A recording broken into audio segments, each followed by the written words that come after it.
Good morning, good afternoon, good whatever time of day it is, wherever you are viewing our broadcast today.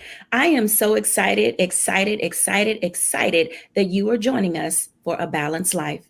As we move through the course of 2022, literally trying to figure out how to release ourselves from all that was 2021, we come into this space to give ourselves an opportunity to just breathe, to exhale, and find perspective. On A Balanced Life, it will give us an opportunity to share openly, honestly, and really be transparent about where we are, how we're shaping up, and what it is we really need to let go as we move into 2022. I know it's not easy. We've taken on so much since this pandemic, but now is as good a time as any to be engaged in your own life. I'm delighted to be able to talk to you for the next however minutes that we have to really share and open up conversation about where you're going. So many of us spent a lot of time in 2020 and 2021 being on social media, trying to figure out how do we have some sense of community in the space that we're occupying while we were seemingly isolated. So we come to this time today where I want to bring in one of our very special guests and someone who I'm excited will be a part of our Balanced Life family. Titani Harris. She comes to us from Chicago as a licensed social worker. She brings to the table so much energy and excitement around therapy. I know it's the T word that nobody wants to talk about. We can be thankful. We can be thankless. We can have Thanksgiving, but nobody ever wants to talk about the other T word, therapy. But let me just say, here to Balance Life, I can tell you that you need a combination of things in your life. You need a coach, you need a therapist, and sometimes you need a little Jesus. So, everybody, allow me to introduce you to Titani Harris. Hi, thank you, Dr. Jacquie, for having me. I'm excited to be here. My name is Titani Harris. I am a licensed clinical social worker and psychotherapist. I am the owner of TMH Behavioral Services, which is a group mental health private practice and behavioral health clinic here in Chicago. We service men, women, and children, providing individual therapy, family therapy, couples counseling, case management, medication management. We are a team of marriage and family therapists, psychologists, nurse practitioners, and holistic wellness doctor. I am also the creator and founder of the nonprofit TMH Man Cave, which was created to eliminate the stigma and bring awareness to the mental health needs of Black men. Thanks for having me. I'm excited that you are here. This conversation today is going to be extremely stimulating.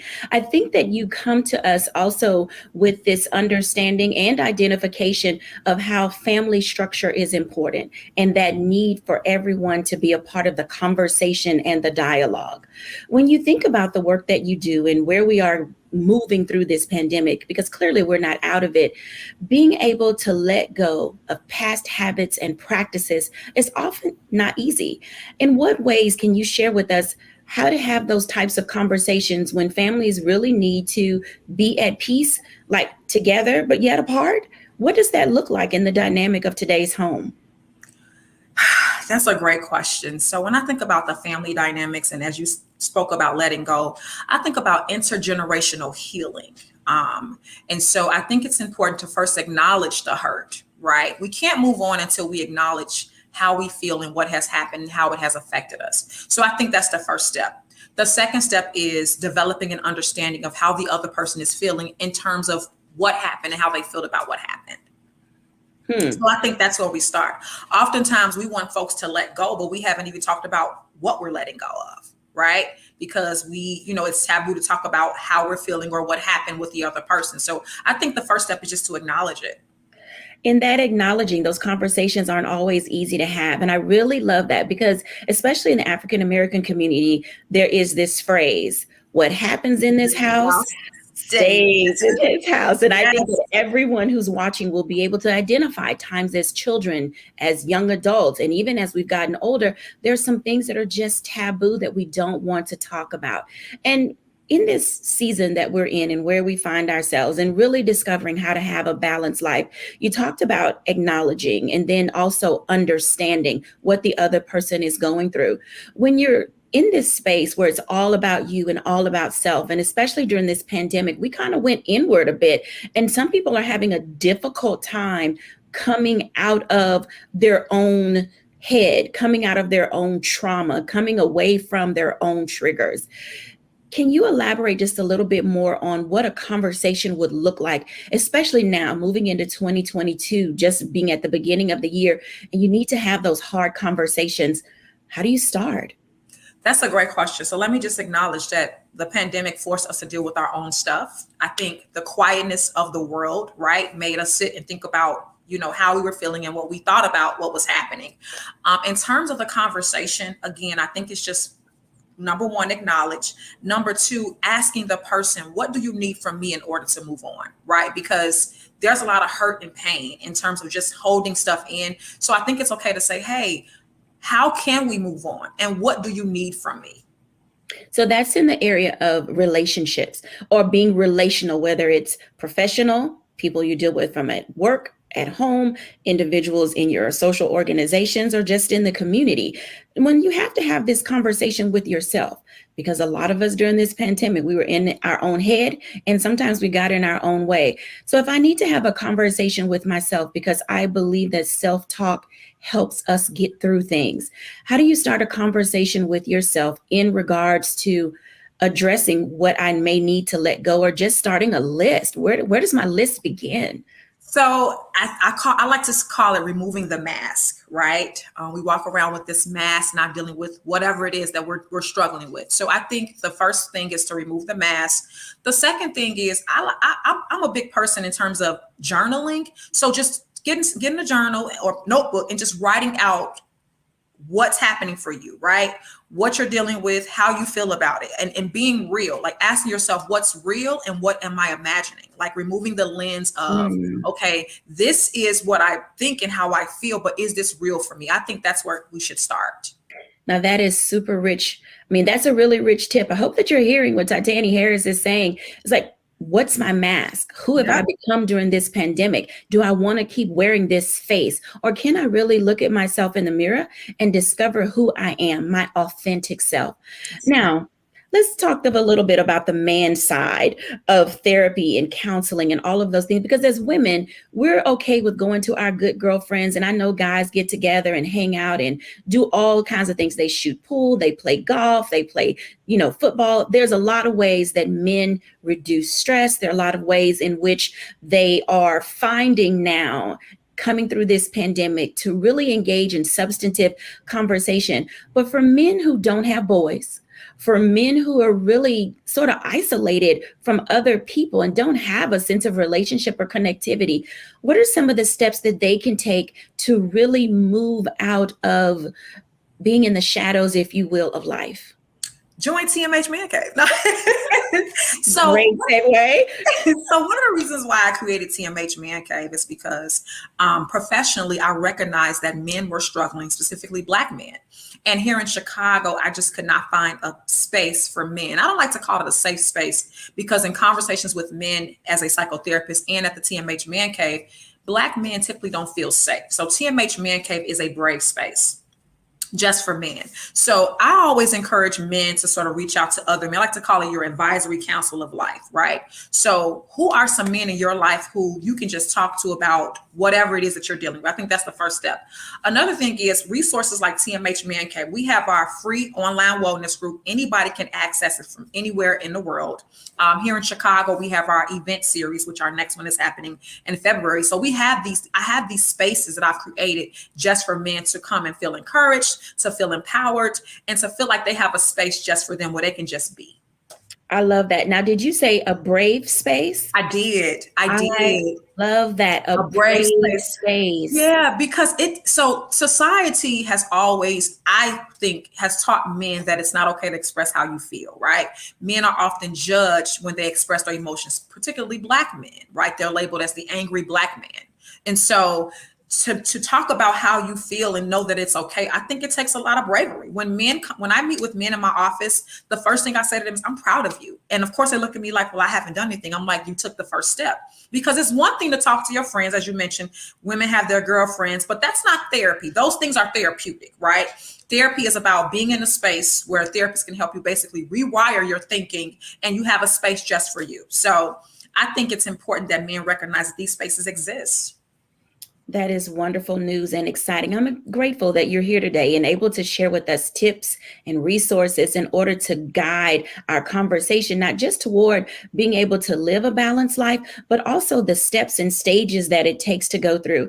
As we prepare to really delve into these next several weeks of conversation and dialogue, what are some things that you can express to men and women and families? I think for the whole unit, About being balanced. yes, exactly. Yes. What does it mean to be balanced coming out of a pandemic? Because I think people think they want to go back to where they were, and going back is not necessarily a viable option, nor will it be sustainable. So what are some sustainable steps that you can say to us today as we prepare to wrap up this segment? So here's the thing. When let me just say this. We think about balance. I think it'll be safe to say that most folks think 50-50. I don't believe that. To me, balance is about fulfillment. So it's looking at each area of your life, spiritually, financially, professionally, personally, relationally, and asking yourself, am I fulfilled in these areas? Not are they equal, but am I fulfilled? So for example, when you look at your professional life, are you happy at your job? And if not, what steps can you take to become that person, right? And that's in all areas. We're thinking about, am I fulfilled in these areas? So I think that's what being balanced is about. Not so much 50-50, because I don't necessarily believe that we'll ever be 50-50 in all areas, but am I being fulfilled in each and every area of my life? Thank you for taking a page out of my book, Fulfill the Art and Joy of Balanced Living, because you have said it so perfectly. It is about how do you create a space in your head and heart to know that you're okay. It's okay to be okay, and it's okay to not be okay. But understanding it, acknowledging it, and then having a platform from which to work through your issues will give you that sense of fulfillment and a sense of peace of knowing that you've accomplished something today. Yes. Martani, thank you so much for joining us. Thank you for having me. That we will keep having these beautiful conversations in the weeks to come. Enjoy the rest of your day, everybody. My future, Dr. Tanny. Thank you, Dr. Jackie. Be well, be safe. Thank you. Up next, Dr. Paris Love will talk to us about clutter and productivity.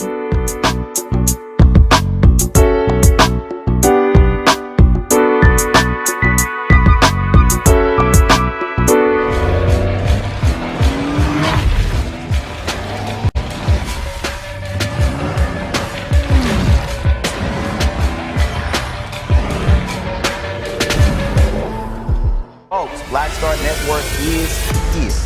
Hold no punches. I'm real revolutionary right now. Support this man, Black Media. He makes sure that our stories are told. Thank you for being the voice of Black America, Roland. Stay black. I love y'all. All momentum we have now, we have to keep this going. The video looks phenomenal. See, this difference between Black Star Network and Black-owned media and something like CNN. You can't be Black-owned media and be scared. It's time to be smart. Bring your eyeballs home.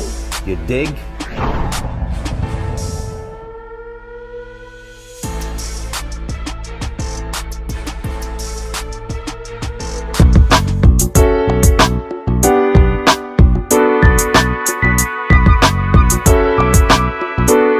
Hey, everybody, and welcome back to A Balanced Life. I am so thrilled for the guest that we're going to have today.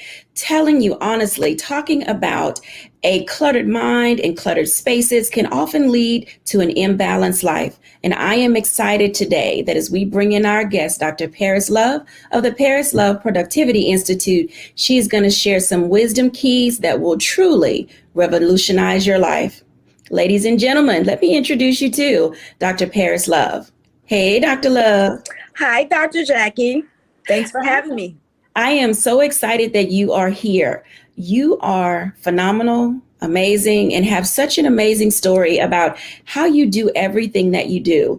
Can you share with our audience a little bit about who you are and about the Paris Love Productivity Institute? Yes, I'm Dr. Paris Love, and I am the CEO of the Paris Love Productivity Institute. I work with overextended professionals, just like everyone here, helping them overcome those barriers that are keeping them disorganized, dissatisfied, and discontent in their life, business, or career. Wow. Talk about some loaded D's. Those D's are clearly the ones that keep us discombobulated, if you will, when it comes to being able to just find that space in your life that allows you to move forward. When you think about the work that you do, and you definitely have hit on a few key ways that people can first begin to identify when their life is not centered anymore. Can you share with us a little bit more about when people can begin to recognize when clutter and discontentment and all of those things are going to be problematic? Mm-hmm. Have you ever, some of the ways to recognize that is when we start to get stressed out, we start to get overwhelmed, little things start to bother us that didn't bother us before. For example, have you ever came into your kitchen and you have a drawer that's open, and maybe your spouse or your children open the drawer or the door and they leave it there? So before you were like, oh, that's okay, I'll just close it. But all of a sudden it becomes this issue. You know, the piece of paper that you leave on your desk, and you're like, oh, that's okay, I'll file that later. But all of a sudden it's like, oh, why is this piece of paper here? Why did somebody put this on my desk and didn't put it in the proper spot? So those little things start to irritate us, and they start to cause us to be overwhelmed. We start to get stressed out. And that's a time to reset and go, why does this really bother me? What can I do to not make this an annoyance? And I apologize. I'm losing my voice for some reason. Good content that people should hear about, that we are truly going to, make sure that everybody understands. You have stated the value. Now, I have to admit, so true confession, Paris is my go-to for dealing with my clutter issues. And so I'm going to say this, and I know how she's going to respond. So I am a confessed kitchen drawer clutter person. I still have, Paris, I do one drawer in my kitchen that is the kind of catch-all drawer. I'll get to it and file it later. Let me put it here so I can get to it quicker. And then I'm wandering around the house thinking, where is this item? And I never think to look in that drawer. So I know that the audience will be able to identify with having that kitchen clutter drawer. And it is an annoyance. And there are things that you've mentioned that do begin to annoy us on an ongoing basis.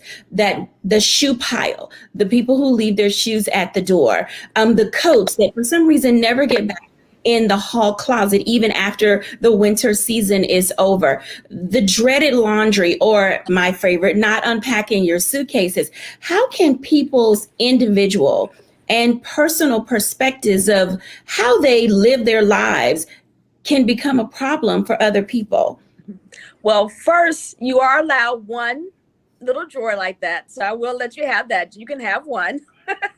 But you know what? When we think about something, we always say, one day, someday. So I'm going to give everyone a very quick task. Look at your calendar.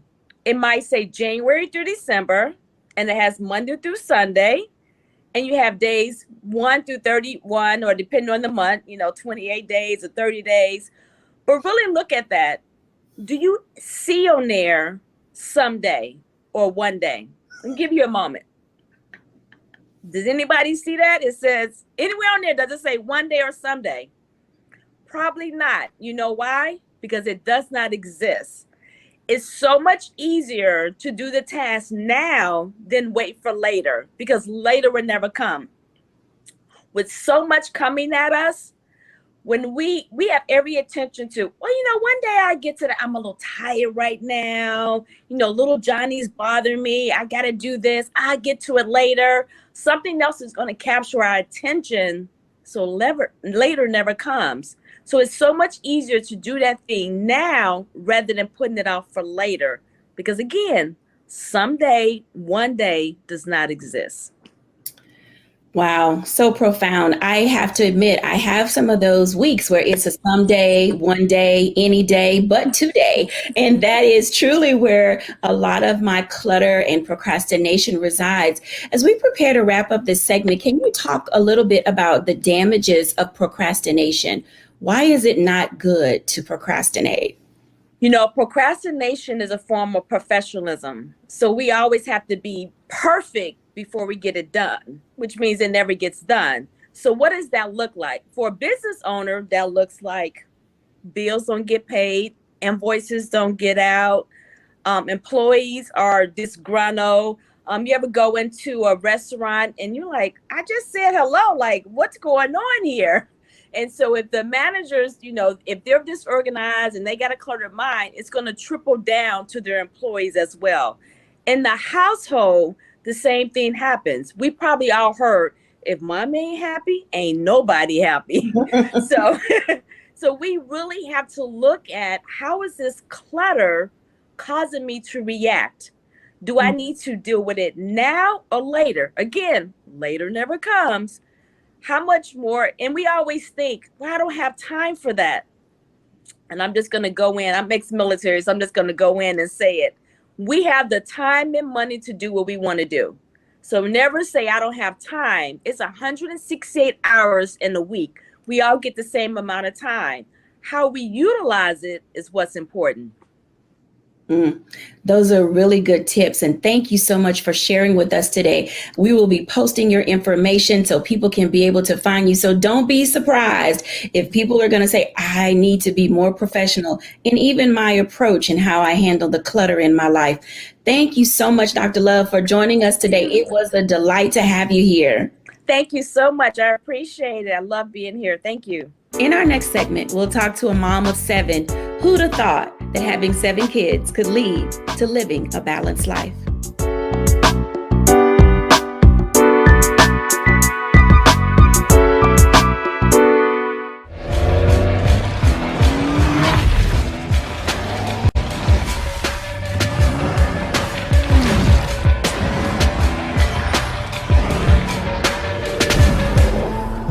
Folks, Black Star Network is here. I'm real revolutionary right now. Support this man, Black Media. He makes sure that our stories are told. Thank you for being the voice of Black America, Roland. Stay black. I love y'all. All momentum we have now, we have to keep this going. The video looks phenomenal. See, there's a difference between Black Star Network and Black-owned media and something like CNN. You can't be Black-owned media and be scared. It's time to be smart. Bring your eyeballs home. You dig?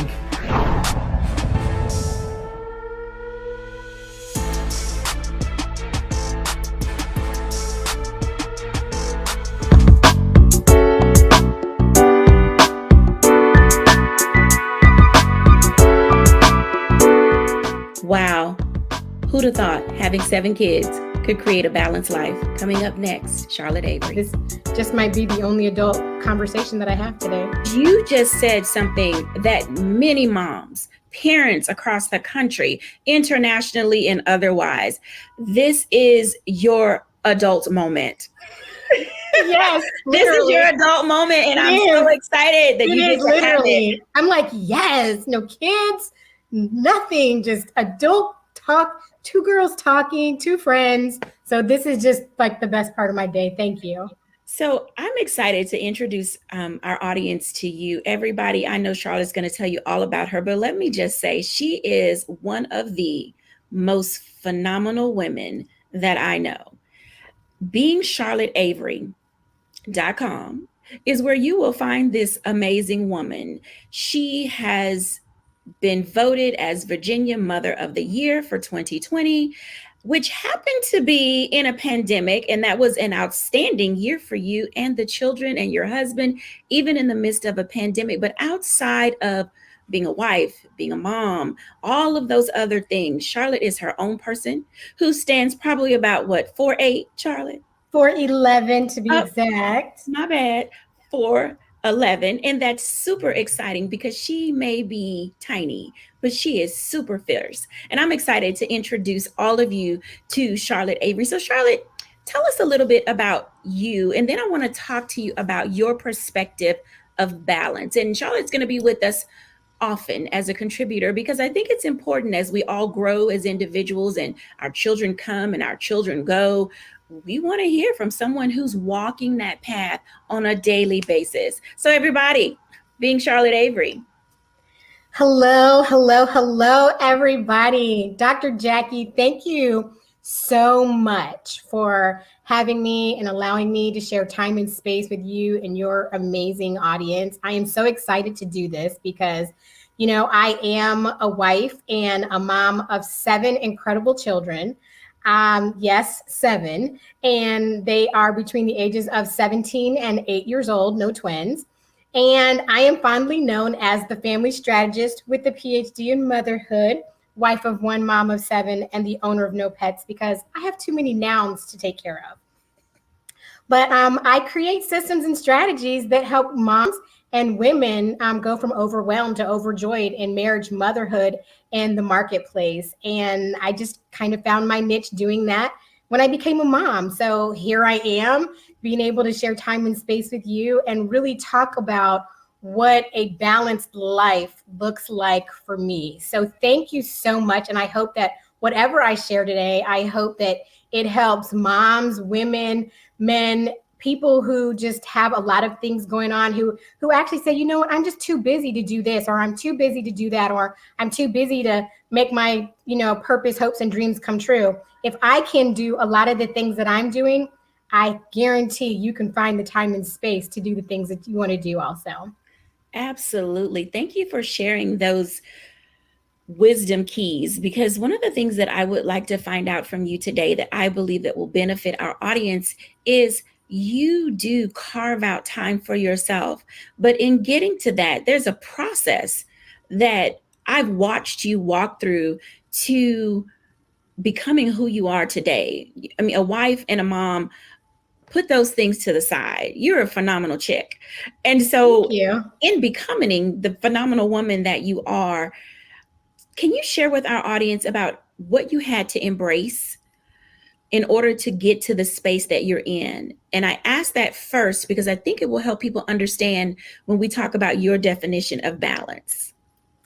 Well, that's a really good question. So, before I became a wife and a mom, I had a different kind of life. Like my life now is nothing like I thought it would be years and years ago. I actually have a master's degree in sports medicine. And so, I planned on doing all things sports before I became a wife and a mom. So once I became a wife and a mom of so many incredible people, I had to really embrace the calling that God placed on my life to be somebody who was going to raise world changers, and not only raise them I'm not raising them by myself. I'm raising them with a support system, which, I'm just so happy that you get to be a part of.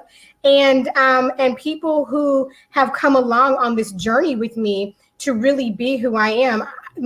My brand of being Charlotte Avery, people always ask me about that. And I'm like, I can only be myself. So why not just be Charlotte Avery? So that's my brand. But in being the family strategist, it was as I was growing my family, and people were always asking me, Charlotte, how do you do what you do? How do you write books? How do you do, TV and radio? And how do you write articles? And how do you do everything that you do and still have an amazing marriage and raise kids that, most days act like they have good sense?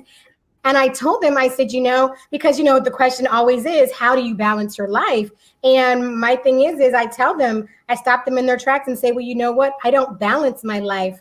I blend it. And then people are like, what does that mean? Like, what does that look like? And so when I start telling people what blending looks like versus balancing for me, then they're like, wow. I mean, they're really blown away. I love how you talk about being able to blend your children into your life, because typically children run their parents. But in the Avery household, I know that not to be so. And so when you talk about blending your children into who you are, your expectations of them, your intentions for them as a parent, and then even with your husband, explain to parents, being a family strategist, why it's important for parents to set the boundaries versus the other way around. Well, it's very important for parents to set the boundaries, because if you don't, then you're going to be raising these children who are going to really be running you. And for me, I have 7 kids, so there's no way I could do that. And also, I'm a very old school kind of parent. So, my mom wasn't having it and I'm not having it like that with my kids. So, for us, our life, for the most part is a scheduled, well-oiled machine. And so, I set boundaries with them. I set a schedule. I make sure that, everything hopefully will flow for the rest of the day the way that I planned it. But sometimes when things don't happen the way that I scheduled it, then I just have to kind of go with the flow of life. But the reality of it is that it is so important for you to set the boundaries and set them up front. And I'm not talking about setting boundaries with your children when they're 5, because I once heard somebody say who your child is at 4 is who they're going to be at 14. So you better hope that what you started by the time they came out of the womb, that you really put in good, what do you call it?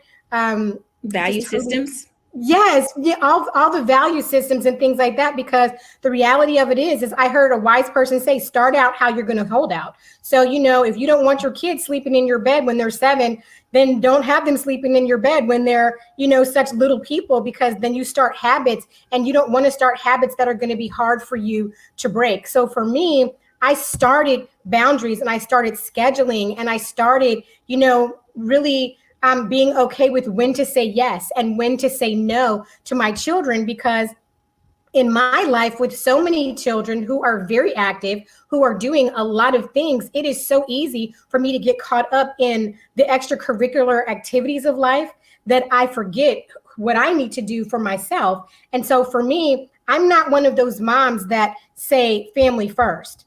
And I know that might sound really bad for some people, but the thing is I have to put myself first, because if I don't take care of me, then I can't take care of them. And so my thing is I have to be happy, healthy, and whole for myself in order for all of that happy and healthy and wholeness to pour out on them. Wow.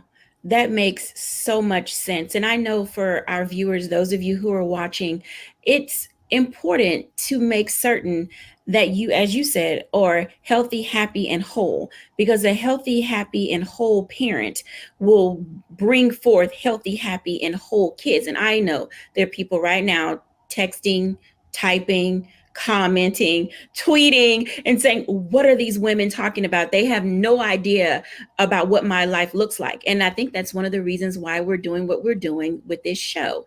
This show allows us to talk to parents who are just starting out with a kid. And raising one is different than raising 2, and 2 to 3 to 4 to 5 to 6 to 7 in your case. But you treat each of your children so odd that you can do that with such grace and love individually. You don't lump them together. And I know that in the blending and in the balancing, it's difficult for families that have more than one child to figure out how to give each child their individual love and attention. Can you share some tips with our moms and dads about how to do that? So let me just say, blending is about the priorities of life and not the to-do list of life, because we can get so caught up in the to-do list and creating lists and things like that. And then we're just like, oh my gosh, I didn't complete this. But my thing is, when you deal with the priorities of life, blending your life helps you to really see that priorities change on a daily basis. And so it's okay to blend your life versus balance. When it comes to our children, all 7 of them, I mean, we have, the gamut of age ranges, right? We have elementary schoolers and middle schoolers and high schoolers and one getting ready to graduate. And so for me, it is really important, and my husband too, it is really important that we schedule time to go on different dates with our children. We have 4 girls and 3 boys. And so it's really important for my husband and I, for us to be very present for them. And so we take them out on dates. And sometimes they're individually, individual with one child. And some of them, it's all the boys are going out with daddy and all the girls are going out with mom, and then vice versa. But we are very intentional. And not only that, but we really make it a point, and I cannot stress this enough, we make it a point to try to always have dinner together, because there are powerful conversations that really happen around our dinner table. And there's a lot of comedy that happens around our dinner table too, at dinner time. But I mean, it's really about knowing the bent of your child, because all of them have completely different personalities. And you know this, Dr. Jackie, because you've met all of my children. Some of them are more strong-willed. Some of them are more passive. Some of them are more spicy and sassy. Some of them are, bossy. But all of their personalities are different. So even when it comes to the things that they like, when it comes to disciplining them and things of that nature, we can't discipline, our 8-year-old the way we discipline our 13-year-old, because they're just different age ranges and things of that nature. And what may have worked for one of our children might not work for the other child, because they're completely different people. This is so wonderful. Thank you so much for the time that you've poured into us today. I know that our viewers will be going to your website, beingcharlotteavery.com, but most importantly, we'll be going back through and reviewing all of the comments and seeing some of what you all are saying, because it's important to us as a show. It's important to us as a network. It's important to our contributors that we interact and engage with each of you and meet you where you are. And so I'm excited about Charlotte being with us on a regular basis as the mom strategist, the family strategist, the wife strategist. She wears so many hats, but let me tell you, she wears them with grace and she wears them well. Charlotte, I'm going to toss a teaser. So when we talk again, I would be curious for our audience to learn from you the different stages that you go through as a woman in raising 7 kids. I believe that there is an art to what you do that we should share with our audience as it relates to how do you pull you together when it's time to deal with the 7+1. And I always throw your husband in there as the +1, because both of us being married, we know that our husbands are sometimes like our little ones when it comes to a variety of things in life. And I think that it's okay that women identify and men identify that our spouses have not only needs because they were there before the children, and how do you collect you? And so that's my teaser this week for next week. And so this gives everyone an opportunity, to come ready, game face and all, to learn and discover collecting ourselves as a way to move our lives forward and do the everyday things that we do. Absolutely. Well, I am looking forward to it. Thank you again for allowing me to share time and space with you and your audience today, Dr. Jackie. It's been a joy. Thank you. Faith and All That Matters coming up next.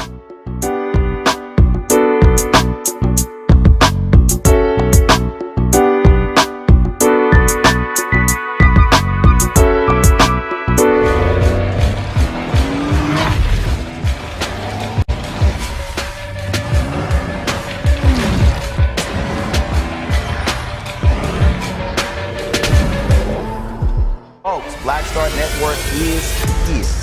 Hold no punches. I'm real revolutionary right now. Black power. Support this man, Black Media. He makes sure that our stories are told. Thank you for being the voice of Black America, Roland. Stay black. I love y'all. All momentum we have now, we have to keep this going. The video looks phenomenal. See, this difference between Black Star Network and Black-owned media and something like CNN. You can't be Black-owned media and be scared. It's time to be smart. Bring your eyeballs home. You dig?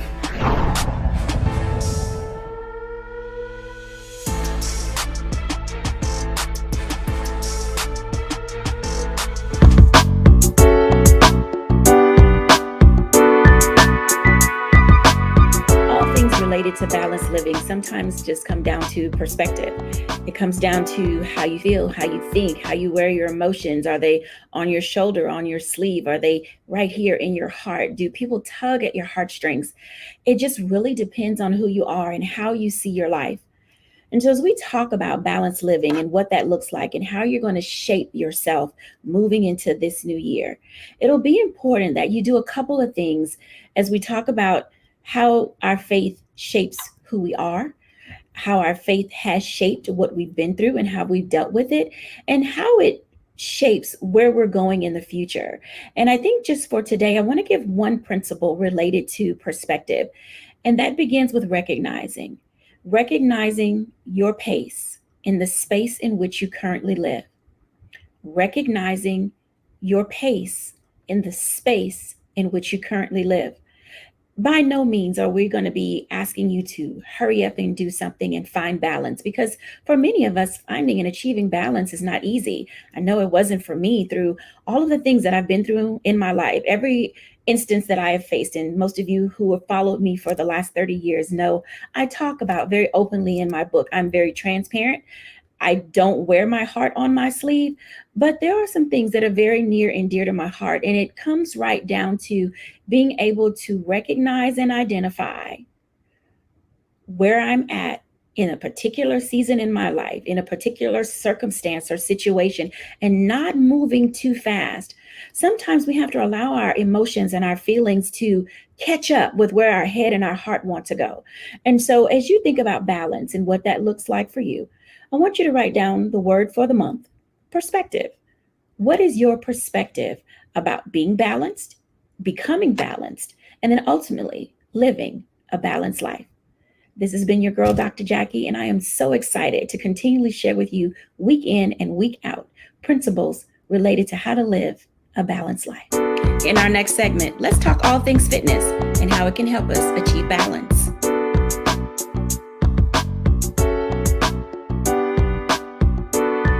Hello, everyone, and welcome back. I am so excited about a balanced life. We have been discussing all things related to balanced living, discovering what's important to us as we enter into this new year. And today I'm excited to have one of our regular contributors, Mocha Lee. Now, many of you may know Mocha. She is a fitness guru, an outstanding and phenomenal trainer. And she's going to come and talk to us about what it means to add fitness into our lives and why it's important. Hey, Mocha. Hey, thank you for having me, Dr. Jacquie. I am so excited that you are here. Now, people are like, oh my God, I know her. I've seen her everywhere. And, you've been on the cover of so many magazines. You've been on television. You've, just shown the world how valuable and important it is for us to use fitness as a part of staying balanced. So introduce yourself to our audience so they can get to know you and come to love you just as much as I do. And then we'll have a little bit more conversation about fitness and what it means for us going into the new year. Absolutely. So, like you said, I am all things fitness. My whole life is pretty much dedicated to just making sure people can figure out how to make fitness a part of their lifestyle. And I will say some days are harder than others, easier than others, because to be quite honest, it is tough for some people, especially the movers and shakers like you, Dr. Jacquie. The people with the busiest schedules, even with the best intentions, cannot figure out how in the world am I supposed to fit in exercise or workouts, into my daily routine. So I come along and I say, you can do it. A big part of my job is to encourage folks, motivate them. And more than that, keep them accountable. That is the big deal, is accountability. And it's really my pleasure to do it because, just like you said, I've been in this industry for over 20 years. And it's just still gives me a lot of fulfillment to do this and to help people, because really at the end of the day, without good quality of life, then, what do we really have? So I just consider it a blessing to be able to, do this as my livelihood, and then to come on to your show, Balanced Living, and know that this is going to, go out and spread to the masses.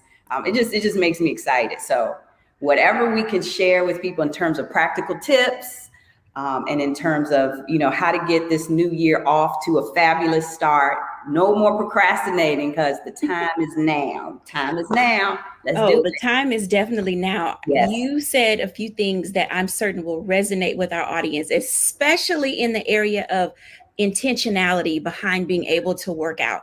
Some people want to force it. Some people have a difficult time trying to figure out how do I put this in my day? I have kids to get to school. I've got college students I need to pick up. I've got a husband. I've got a significant other. I've got these projects. I'm trying to start a business.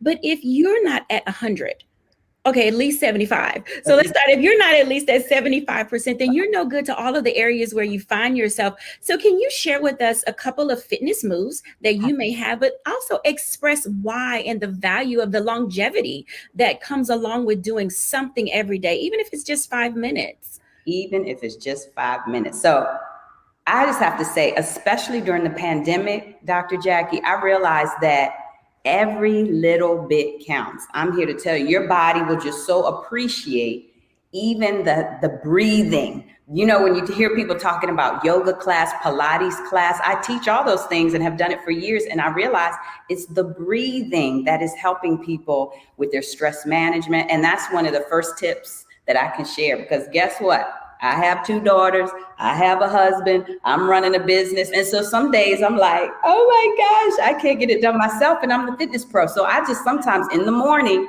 now notice most of my tips, Dr. Jackie, going to start with the M like mocha.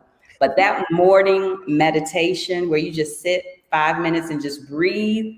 Even, I mean, and just to give you an example, I might just sit, inhale, look up, exhale, bring my arms down, and just take a moment in the morning to ground myself and just give myself some positive affirmation, because it's really so much of your physical body starts with your mind.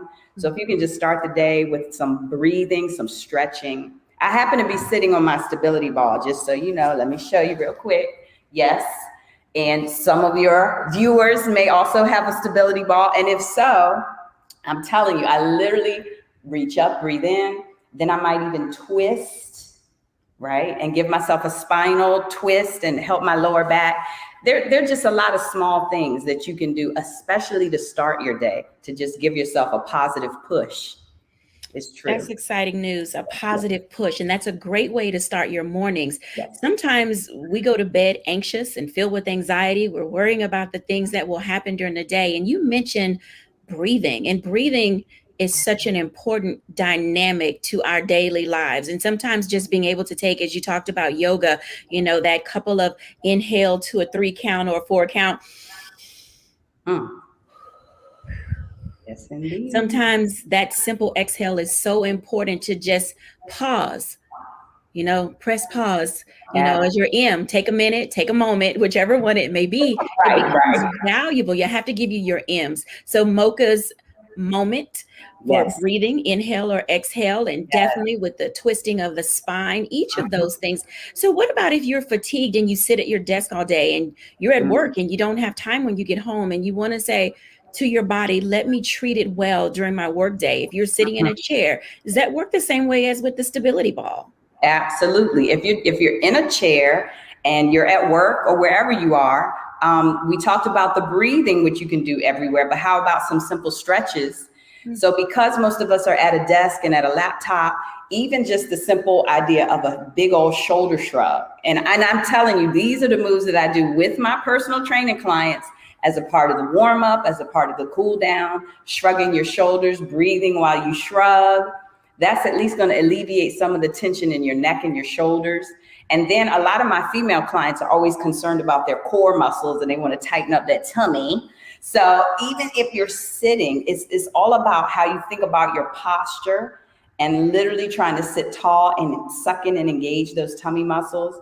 And if your boss is not around and you don't mind just sneaking in a little something, you could literally put your hands behind your head and figure out how to maybe do a little twist right there at your desk. You're actually working your tummy muscles and your obliques on the side.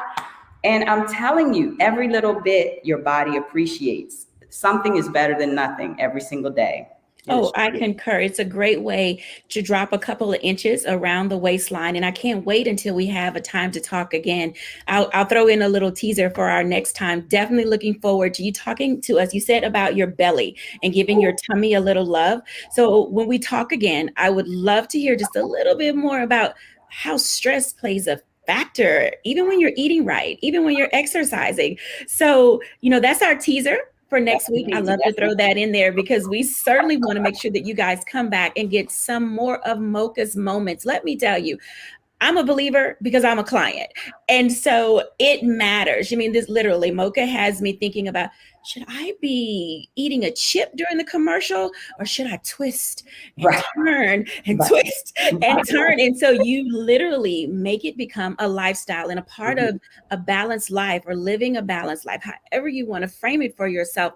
It's always being able to put yourself first. Mocha, thank you so much. You are so welcome. My pleasure. My pleasure. The last little comment I want to make about my definition of balance, being balanced, and this is just me, it's almost like striving for a perfect life. I don't know if me personally, if I ever have an actual balanced life where I'm like, ooh, look at everything. Here's work, here's workout.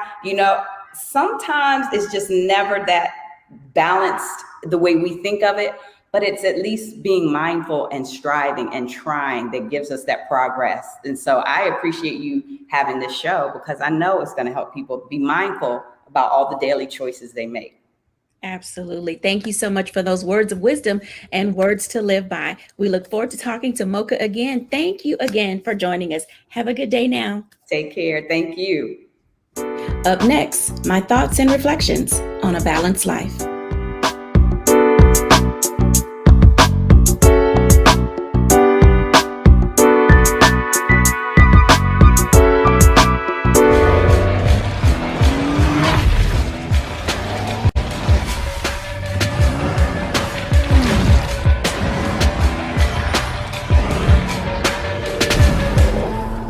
Folks, Black Star Network is here. I'm real revolutionary right now. Pow. Support this man, Black Media. He makes sure that our stories are told. Thank you for being the voice of Black America, Roland. Stay black. I love y'all. All momentum we have now, we have to keep this going. The video looks phenomenal. See, this difference between Black Star Network and Black-owned media and something like CNN. You can't be Black-owned media and be scared. It's time to be smart. Bring your eyeballs home. You dig?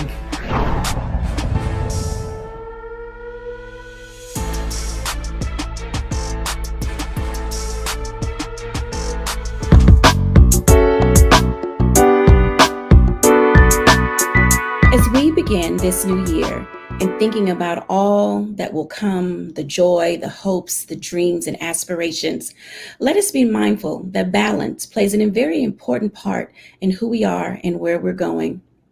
I believe that as we settle into this new year, 2022, of course, there will be things that are unexpected, lots of uncertainty, and even understanding how we'll manage. But one thing is clear. You will have us here at A Balanced Life to lead and guide you along the way so that you can have the tools and resources that are needed to aid and guide you every step of the way. Thank you, everybody, for joining us today here on A Balanced Life. Until next time.